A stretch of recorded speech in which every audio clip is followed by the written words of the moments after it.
ใจ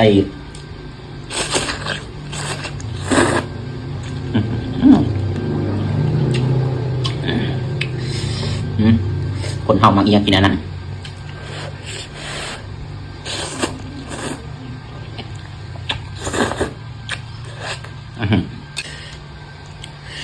เนื้อพี่น้องเนื้อแซ่บ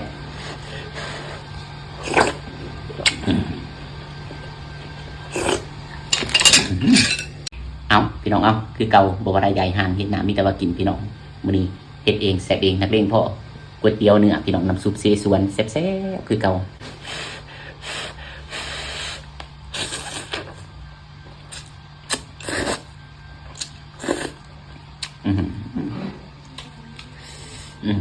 เขาตาตัวเองนะพี่น้องเลยใจ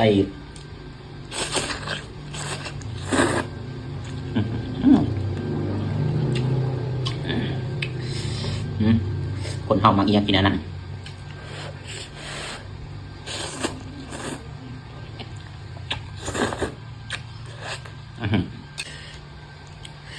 เนื้อพี่น้องเนื้อแซ่บ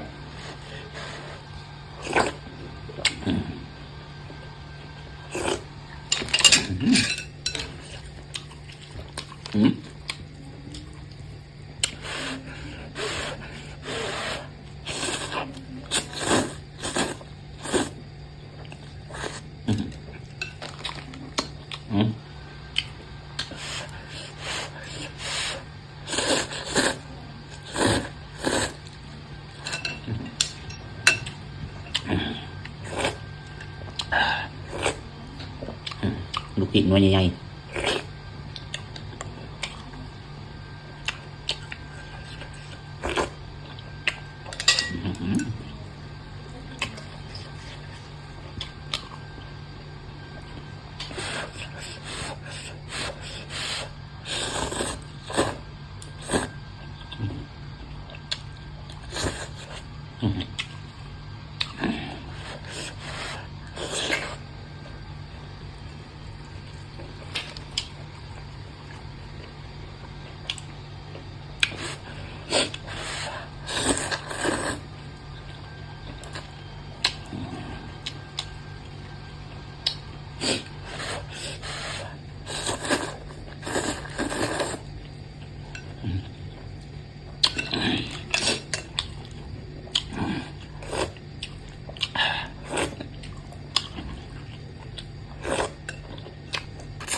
เฮ็ดเองแซ่บเองคือเก่าหน่อย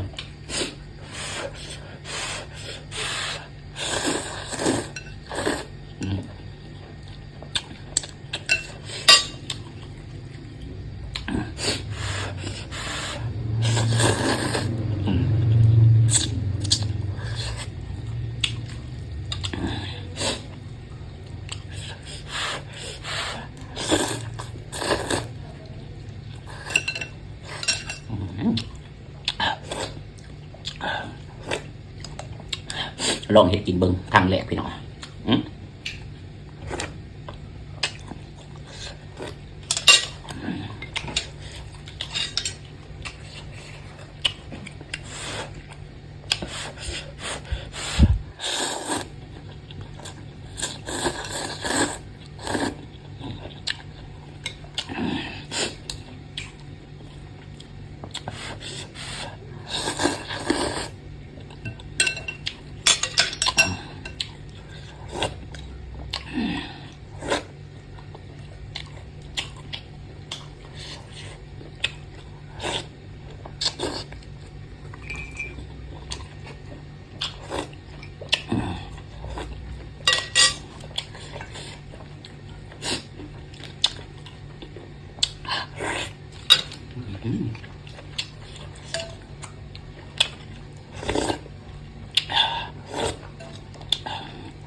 แซ่บคือเก่าพี่น้อง